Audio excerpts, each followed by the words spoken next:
കഠിനംകുളം ആതിര കൊലപാതകം ഇപ്പോൾ സമൂഹ മാധ്യമങ്ങളിലും വാർത്താമാധ്യമങ്ങളിലും ചർച്ചയാകുന്ന വാർത്തയാണ്.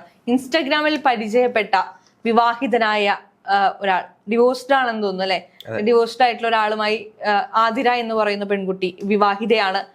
അവര് തമ്മിലൊരു റിലേഷൻഷിപ്പ് ഉണ്ടാകുന്നു. ശേഷം ആതിരയെ കാണാനെത്തുന്ന ഈ പുരുഷൻ ആതിരയെ കഴുത്തിലേക്ക് കത്തി കുത്തിയിറക്കി കൊല്ലുകയാണ്. എന്തുകൊണ്ടാണ് പ്രണയങ്ങൾ ഇത്രത്തോളം ടോക്സിക് ആവുന്നത് എന്ന് ചോദിച്ചത്, എന്തിനാണ് പ്രണയങ്ങളെല്ലാം ഈ കൊലപാതകത്തിലേക്ക് എത്തിക്കുന്നത് എന്നുള്ള ചോദ്യമാണ് ഇവിടെ. എനിക്ക് തോന്നുന്നു ഗ്രീഷ്മയ്ക്ക് ശേഷം, അതായത് കഷായം ഗ്രീഷ്മയ്ക്ക് ശേഷം ആളുകൾ ഏറ്റവും കൂടുതൽ ശ്രദ്ധിച്ചൊരു കൊലപാതകമായിരിക്കാം ഈ ഒരു കേസ്, ആതിരയുടെ കേസ്. കാരണം എന്ന് വെച്ച് കഴിഞ്ഞാൽ ആതിരയെ അത്ര ക്രൂരമായിട്ടാണ് അയാൾ കൊന്നത്. അതായത് സെക്സ് ചെയ്യുന്നതിനിടയ്ക്ക് കഴുത്തിലേക്ക് കത്തി കുത്തിക്കയറ്റി അതിനുശേഷം ആ കത്തി വീണ്ടും വലിച്ചൂരിയതിനു ശേഷം കഴുത്തറുത്ത് കൊല്ലുകയായിരുന്നു. അപ്പൊ അത്രയും ക്രൂരമായിട്ടാണ് ആതിരയെ കൊലപ്പെടുത്തിയത്. നമുക്ക് തന്നെ അറിയാം, ഷാരൂണിന്റെ കേസിലാണെങ്കിൽ പോലും ഷാരൂണുമായിട്ട് ബന്ധത്തിൽ ഏർപ്പെടുത്തിയിട്ട് ആ ഒരു സമയത്താണ് കഷായം കൊടുക്കുന്നത്. അപ്പം ഒരാളെ കൊല്ലാൻ വേണ്ടിയിട്ട് വിളിച്ചു വരുത്തുന്ന ഒരു അവസ്ഥ അല്ലെ? അതെ, അത് ഒരു വളരെ ഭീതിജനകമായിട്ടുള്ള. എന്നെ ഇവിടെ ഏറ്റവും കൂടുതൽ ചിന്തിപ്പിച്ച കാര്യം, ഇദ്ദേഹം ആ പെൺകുട്ടിയെ കൊല്ലപ്പെടുത്താനുള്ള കാരണം എന്ന് പറയുന്നത് ഈ ആതിര ഈ ഇദ്ദേഹത്തെ വേണ്ട എന്ന് വെക്കുമോ, ഒഴിവാക്കി ജീവിതത്തിൽ നിന്ന് പോകുമോ? പക്ഷെ അങ്ങനെയാണെങ്കിൽ കൊല്ലുന്നത് കൊണ്ട് എന്താണ് ഇദ്ദേഹത്തിന്റെ ലാഭം? എനിക്ക് തോന്നുന്നത് അതൊരു വലിയൊരു അറ്റാച്ച്മെന്റുമായിട്ട് ബന്ധപ്പെട്ടാണ്. തനിക്ക് കിട്ടാത്തത് മറ്റാർക്കും കിട്ടരുത് എന്നുള്ള അല്ല, തനിക്ക് കിട്ടാത്തയാണെങ്കിൽ അദ്ദേഹത്തിന്റെ ആ ഒരു പെൺകുട്ടിക്ക് ഒരു ഭർത്താവുണ്ട്, മക്കളുണ്ട്. അത് അറിഞ്ഞിട്ടാണ് ഇദ്ദേഹം പ്രണയിച്ചിരിക്കുന്നത്. അപ്പൊ ഈ ആതിരയുടെ കേസിലേക്ക് വരുവാണെങ്കിൽ ആതിര എന്ന് പറയുന്ന ഒരു പെൺകുട്ടി ഈ ഒരു സുഹൃത്തിനെ പരിചയപ്പെടുന്നത് ഇൻസ്റ്റാഗ്രാം വഴിയാണ്. അപ്പൊ ഇവര് തമ്മിൽ അതിനു മുമ്പ് ഒരു പരിചയമില്ല. ഇൻസ്റ്റാഗ്രാമിൽ റീൽസ് ചെയ്ത് അങ്ങോട്ടും ഇങ്ങോട്ടും പരിചയപ്പെട്ടവരാണ്. അപ്പൊ ആ പരിചയം പതിയെ പതിയെ ഒരു റിലേഷൻഷിപ്പിലേക്ക് ആവുകയായിരുന്നു. അങ്ങനെ റിലേഷൻഷിപ്പിലായതിനു ശേഷം ഇവർ പലതവണ ഈ ഒരു കണ്ടുമുട്ടലിലേക്ക് പോയി. അതിനുശേഷം അവർ ഫിസിക്കൽ റിലേഷൻഷിപ്പിൽ ഏർപ്പെട്ടു. പക്ഷെ അതിനൊക്കെ അപ്പുറത്തേക്ക് ഭയപ്പെടുന്ന ഒരു കാര്യം എന്ന് പറയുന്നത്, അവർ തമ്മിലുള്ള ആ ഒരു റിലേഷൻഷിപ്പ് വലിയൊരു അറ്റാച്ച്മെന്റിലേക്ക് പോവുകയായിരുന്നു. അപ്പോൾ ഒരേ സമയം ആതിരയ്ക്ക് ഭർത്താവുണ്ട്, മക്കളുണ്ട്, അവരുമായി ഒരു കുടുംബജീവിതം കൊണ്ടുപോകുന്ന ഒരു സമയത്താണ് ഇങ്ങനെ ഒരാൾ വന്നുപെട്ടു പോകുന്നത്. പക്ഷെ ആ വന്നുപെട്ടു പോകുമ്പോൾ അയാൾക്ക് ആതിരയെ ഒഴിവാക്കാൻ പറ്റാത്തൊരു സ്ഥിതിയിലേക്ക് ആ ഒരു ബന്ധം വഷളായി. അപ്പം ആതിര ഒഴിവാക്കും എന്നൊരു പേടി അദ്ദേഹത്തിന് തോന്നി തുടങ്ങി. അതേസമയം ആതിര തന്നെ ആതിരയുടെ ഭർത്താവിനോട് ഈ കാര്യങ്ങളൊക്കെ പറഞ്ഞു എന്നാണ് പോലീസ് പറയുന്നത്. ആ മൊഴി രേഖപ്പെടുത്തിയതെന്നും പോലീസ് പറയുന്നത്. കാരണം ഭർത്താവിന് കുറെ കാര്യങ്ങളൊക്കെ അറിയാമായിരുന്നു. എല്ലാ കാര്യങ്ങളും അറിയില്ലെങ്കിലും കുറെ കാര്യങ്ങളൊക്കെ അറിയാമായിരുന്നു. കാരണം ഇൻസ്റ്റാഗ്രാം വഴി പരിചയപ്പെട്ട ഒരു സുഹൃത്ത് തന്നെ കൊല്ലാൻ വേണ്ടിയിട്ട് ഭീഷണിപ്പെടുത്തുന്നു എന്നൊക്കെ ആതിര ഭർത്താവിനോട് പറഞ്ഞിട്ടുണ്ടായിരുന്നു.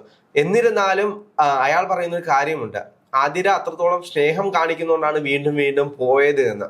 പക്ഷെ ഇതിലിപ്പോ ഈ ജോൺസൺ ഔസേപ്പ് എന്ന് പറയുന്ന ആളുടെ മൊഴി വന്നിട്ടുണ്ട്. അതിൽ അദ്ദേഹം പറയുന്നത്, കൃത്യം നടന്ന ദിവസം മുറിയിൽ നിന്ന് രാവിലെ 6:30 ആതിര താമസിക്കുന്ന വീടിന് സമീപത്തെത്തിയെന്നും ആതിര കുട്ടിയെ സ്കൂൾ ബസ് കയറ്റി വിടുന്ന സമയം വരെ അവിടെ പതുങ്ങി നിന്നു. ഇതിനിടയിൽ ഇരുവരും ഫോണിൽ സംസാരിച്ചു. തുടർന്ന് വീടിനുള്ളിൽ പ്രവേശിച്ച ജോൺസണിന് ആതിര ചായ കൊടുത്തു. ഈ സമയം കയ്യിൽ കരുതിയ കത്തി മുറിക്കുള്ളിലെ മെത്തയ്ക്കുള്ളിൽ സൂക്ഷിച്ചു. എത്രത്തോളം പ്ലാൻഡ് ആണ് എന്നുള്ളതാണ്. കൊല്ലാൻ വേണ്ടി തന്നെ വന്നതാണ്. പിന്നീട് അവർ തമ്മിൽ ലൈംഗിക ബന്ധത്തിൽ ഏർപ്പെടുന്നതിനിടയിലായിരുന്നു മെത്തയ്ക്കുള്ളിൽ സൂക്ഷിച്ചിരുന്ന കത്തിയെടുത്ത് ആതിരയുടെ കഴുത്തിൽ കുത്തി വലിച്ചത്. പിന്നീട് ജോൺസൺ ഇട്ടിരുന്ന ഷർട്ട് അവിടെ ഉപേക്ഷിച്ച് ആതിരയുടെ ഭർത്താവിന് ഷർട്ട് ധരിച്ചു. അതിനുശേഷം ആതിരയുടെ സ്കൂട്ടറിൽ പ്രതി രക്ഷപ്പെട്ടു. വെൽ പ്ലാൻഡ് ആണ്. കൃത്യമായി അദ്ദേഹത്തിന് അറിയാം എന്തൊക്കെ ചെയ്യണം. അപ്പൊ കൊല്ലാൻ തുനിഞ്ഞു തന്നെയാണ് അദ്ദേഹം വന്നിരിക്കുന്നത് എന്നുള്ളതാണ്. അതിനകത്ത് നമുക്ക് മറ്റൊന്നും പറയാനില്ല. കാരണം എന്ന് വെച്ച് കഴിഞ്ഞാൽ ഓരോ ആളുകളുടെയും മനസ്ഥിതി എന്താണെന്ന് നമുക്ക് ഒരിക്കലും പറയാൻ കഴിയില്ല. എന്നാലും ഇങ്ങനെയുള്ള റിലേഷൻഷിപ്പിലേക്കൊക്കെ പോകുമ്പോൾ നമ്മൾ കൂടുതൽ ശ്രദ്ധ കേന്ദ്രീകരിക്കും. കാരണം ഇവിടെ ഏറ്റവും കൂടുതൽ ഹൈലൈറ്റ് ചെയ്യപ്പെടുന്ന ഒരു പോയിന്റ് ഉണ്ട്. ഇൻസ്റ്റഗ്രാം വഴി പരിചയപ്പെട്ടു. പണ്ട് മുതലേ നമുക്കറിയാം, ഈ ഇൻസ്റ്റഗ്രാം അല്ലെങ്കിൽ സമൂഹ മാധ്യമങ്ങൾ വഴി പരിചയപ്പെടുന്നവരെ നമ്മൾ പെട്ടെന്ന് വിശ്വസിക്കരുത്, അല്ലെങ്കിൽ അത് ആ റിലേഷൻഷിപ്പുകൾ എന്നും കോംപ്ലിക്കേറ്റഡ് ആയിരിക്കും എന്ന് പറഞ്ഞു. നമ്മൾ പണ്ട് തൊട്ടേ കേൾക്കുന്നതാണ്. ഇപ്പൊ ഭാര്യ മറ്റൊരാളോട് ഒളിച്ചോടിപ്പോയി, അല്ലെങ്കിൽ കള്ളന്റെ കൂടെ ഒളിച്ചോടിപ്പോയി, അങ്ങനെ പല രീതിയിലുള്ള വാർത്തകൾ നമ്മൾ വർഷാവർഷങ്ങളായിട്ട് ഏതെങ്കിലുമൊക്കെ ന്യൂസ് ചാനലിൽ നമ്മൾ തമാശ രൂപേണ നമ്മൾ കണ്ട് രസിച്ച് വിട്ടുപോകുന്നത്. നമ്മൾക്കാണ് അത് തമാശ, അത് അനുഭവിക്കുന്നവർക്ക് അതൊരു തമാശയല്ല. അവരുടെ ജീവിതം വളരെ ബുദ്ധിമുട്ടിലേക്കാണ് എത്തിപ്പെടുന്നത്. ഒന്ന് ആലോചിച്ച് നോക്കൂ, ഒരു ഭർത്താവും കുട്ടിയുമായിട്ടൊരു കുടുംബം ജീവിച്ചുകൊണ്ട് പോകുമ്പോൾ അതിന്റെ ഇടയ്ക്ക് ഒരു ചീറ്റിംഗ് എന്ന് വേണമെങ്കിൽ പറയാം. ആ രീതിയിൽ ആ ഒരു പെൺകുട്ടി പോകുമ്പോൾ അവരുടെ ജീവിതത്തിൽ ഉണ്ടാകാൻ പോകുന്ന, ഇനി അദ്ദേഹത്തിന്റെ ജീവിതത്തിൽ ഉണ്ടാകാൻ പോകുന്ന ഒരു വിഷമം വളരെ കുട്ടിയുണ്ട്. അതും കൂടി നമ്മൾ ചിന്തിക്കേണ്ടതുണ്ട്. കാരണം ഈ ആതിരയ്ക്കൊരു കുട്ടിയുണ്ട്. ആ കുട്ടി ഇത് അറിയുമ്പോൾ ഉണ്ടാകുന്ന മാനസികാവസ്ഥ, ആ കുട്ടിയെ ഇനി ആളുകൾ ഏത് കണ്ണിലൂടെ കാണും എന്നുള്ള ഒരു മാനസികാവസ്ഥ, ഇത്രയും പ്രശ്നങ്ങൾ കുടുംബത്തിന് സമ്മാനിക്കുന്നുണ്ട് ഇത്തരം ബന്ധങ്ങൾ എന്നുള്ളതാണ്. ഒരാൾക്ക് ആരുമായി ബന്ധം സ്ഥാപിക്കണമെന്നോ എത്ര ബന്ധങ്ങൾ സ്ഥാപിക്കണം എന്നൊക്കെ വ്യക്തിപരമായ താല്പര്യങ്ങളാണെന്ന് പറയുമ്പോഴും മറ്റുള്ളവരെ ബുദ്ധിമുട്ടിക്കാത്ത രീതിയിൽ അത് ചെയ്യുക എന്ന് പറയുന്ന ഒരു ടാസ്ക് ഉണ്ട്. നമ്മുടെ ഭാരത സംസ്കാരം എന്ന് പറയുന്നുണ്ടെങ്കിൽ പോലും ആ ഒരു സംസ്കാരത്തിൽ നമ്മൾ ഏറ്റവും കൂടുതലും മൂല്യം കൊടുക്കുന്നത് ഈ കുടുംബ ബന്ധങ്ങൾക്കൊക്കെയാണ്. അപ്പം അച്ഛൻ, അമ്മ, വീട്, കുടുംബം, ആ ഒരു കൺസെപ്റ്റിലേക്ക് വരുന്നതാണ് ഭാര്യ, മക്കൾ, അതൊക്കെ.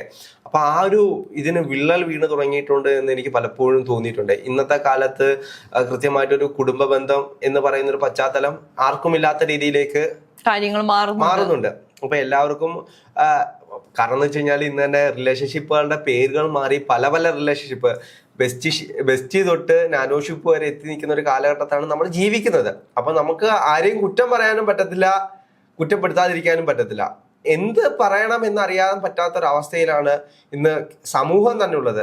അതെ, എന്തൊക്കെയാണ് നടക്കുന്നതെന്ന് ആലോചിക്കുമ്പോൾ ഉണ്ടാകുന്ന ഒരു ഭയമുണ്ട്. ഇപ്പൊ ഇവിടെ ആതിരയോടുള്ള അമിത സ്നേഹം കാരണം ആതിര തന്നെ ഇട്ടിട്ട് പോകുമോ എന്ന് വിചാരിച്ച് ഈ ജോൺസൺ ഔസേപ്പ് എന്ന് പറയുന്ന ഈ മനുഷ്യൻ ആതിരയെ കൊല്ലുന്നു. ഗ്രീഷ്മയുടെ വിഷയം എടുക്കുകയാണെങ്കിൽ തനിക്ക് വേറൊരു നല്ല ജീവിതം, വേറൊരു ഭർത്താവ് വേണം, അല്ലെങ്കിൽ വേറൊരു റിലേഷൻഷിപ്പിലേക്ക് ആകണം, അതിന് ഷാരോൺ എന്ന് പറയുന്ന യുവാവ് ഒരു ബുദ്ധിമുട്ടാണെന്ന് തോന്നിയപ്പോൾ വിഷം കൊടുത്ത് അല്ലെങ്കിൽ കഷായം കൊടുത്ത് ഷാരോണിനെ, ഓരോരുത്തർക്കും റീസൺസ് ഓരോന്നാണ്. ചില ആളുകൾക്ക് സ്നേഹം മൂത്തിട്ടാണെങ്കിൽ ചില ആൾക്കാർക്ക് സ്നേഹം ഇല്ലാത്തതുകൊണ്ട് ഇപ്പൊ സ്നേഹിക്കാനും വയ്യ, സ്നേഹിക്കാതിരിക്കാനും വയ്യ എന്നുള്ള ഒരു അവസ്ഥ. എനിക്ക് സമൂഹത്തെ സംബന്ധിച്ച് ഈ കാര്യങ്ങളൊന്നും ചോദിക്കാൻ പറ്റാത്തൊരവസ്ഥയാണ്. ഇപ്പം ചോദിക്കാൻ പറ്റാത്ത അവസ്ഥ എന്ന് വെച്ച് കഴിഞ്ഞാൽ ചോദിച്ചു കഴിഞ്ഞാൽ അത് വളരെ വലിയ വിഷയമാകും.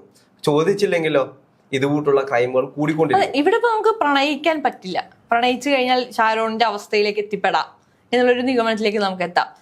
കല്യാണം കഴിക്കാം എന്ന് വിചാരിച്ചു കഴിഞ്ഞാൽ വിസ്മയ, ഉത്ര തുടങ്ങിയ നിരവധി എക്സാമ്പിൾസ് ആണ് നമുക്ക് മുന്നിലേക്ക് നിൽക്കുന്നത്.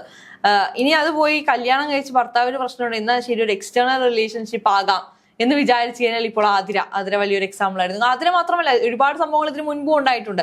ഇതിപ്പോ ഒരു തരത്തിലുള്ള ബന്ധങ്ങളിലേക്ക് നമുക്ക് പോകാൻ പറ്റില്ല. ഒറ്റയ്ക്ക് ജീവിക്കുന്നതാണ് ഏറ്റവും ഉചിതകരമായ തീരുമാനം. ഭയപ്പെട്ടു തുടങ്ങിയിട്ടുണ്ട്. എനിക്ക് തോന്നുന്നു ഒരുപാട് പേര് പലപ്പോഴും പല പോസ്റ്റുകളും കാണുമ്പോൾ നമുക്ക് മനസ്സിലാവാൻ കഴിയുന്നത് ഇങ്ങനെയുള്ള ഓരോ കാര്യങ്ങൾ കണ്ടിട്ടാണ് ആളുകൾ ബന്ധങ്ങൾ മടുത്തു തുടങ്ങുന്നത്. തീർച്ചയായിട്ടും ഇന്ന് എന്തുകൊണ്ടാണ് കമ്മിറ്റ്മെന്റുകൾ ഇല്ലാത്തത് റിലേഷൻഷിപ്പുകളിൽ? എന്തുകൊണ്ടാണ് ആരും എന്താ പറയാ അഗാധമായ പ്രണയങ്ങളിലേക്ക് ഒന്നും ഇറങ്ങിച്ചെല്ലാത്തത്? എന്തുകൊണ്ടാണ്? ഇത്തരത്തിലുള്ള കമ്മിറ്റ്മെന്റുകളോടുള്ള പേടി കൊണ്ടാണ്. താൻ സ്നേഹിച്ചെങ്കിൽ തന്റെ കൂടെയുള്ള പാർട്ണർ തന്നെ കൊല്ലുമോ എന്ന് പേടിക്കണം, താൻ സ്നേഹിച്ചില്ലെങ്കിൽ കൊല്ലുമോ എന്ന് പേടിക്കണം, അല്ലെങ്കിൽ ഉപദ്രവിക്കുമോ എന്ന് പേടിക്കണം. എന്തൊക്കെ ടെൻഷനുകളാണ്. അപ്പൊ അതിനേക്കാൾ ഏറ്റവും ഈസിയസ്റ്റ് ആയിട്ടുള്ള വേ ആയിട്ട് കാണുന്നത് എല്ലാവരും ഒറ്റയ്ക്ക് ജീവിക്കുക എന്ന് പറയുന്ന ഒരു തീരുമാനത്തെയാണ്. അതിന് നമുക്ക് അവരെ ആരും തെറ്റു പറയാനും സാധിക്കില്ല എന്നുള്ളതാണ്. പക്ഷെ എന്താന്ന് തന്നെയാണെങ്കിലും നല്ല ബന്ധങ്ങൾ എപ്പോഴും കൂടി ഉണ്ടെങ്കിൽ മാത്രമേ നമുക്ക് നന്നായി ജീവിക്കാനും സന്തോഷത്തോടെയും സമാധാനത്തോടെയും ഇരിക്കുവാനും സാധിക്കത്തുള്ളൂ.